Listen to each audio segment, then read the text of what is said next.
এই ছেলে, তোমার শোনো, তোমার বাপ খুব আলেম ওলামাকে ভালোবাসে। তোমার বাপ বলো, বাপ অমুক বক্তা এত ভালো, অমুক আলেম এত ভালো, কি সুললিত হাফেজ সাহেব, এত সুন্দর কণ্ঠ, এত সুন্দর সুর, তার পিছনে সালাত আদায় করতে মন চায়, এত সুন্দর আলেম, খুব ভালোবাসে, কিন্তু মেয়েকে বিবাহ দিবেন আলেমের সাথে। বেতন কম, এই যে বুঝেছে, যে 12,000 টাকা বেতন পায়, আরে সরকারি ধন, ব্যাংকার লাগবে, 1.5 লক্ষ টাকা বেতন।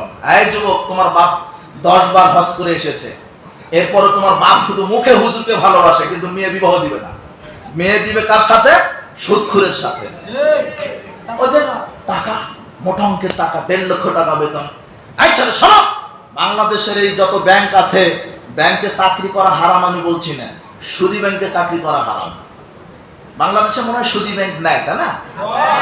সব এই সুদী ব্যাংকে চাকরি করা কি? সুদী ব্যাংকে চাকরি করা চাইতে ভিক্ষা করে খাওয়া ভালো। তোমার ভাইকে বলো, ভাই যদি কিছুই না থাকে ভিক্ষা করো, ইবাদত কবুল হবে। কিন্তু সুদী ব্যাংকে চাকরি করে বেতন তুলে পোলাও ভাত খেয়ে ইবাদত কবুল হবে না।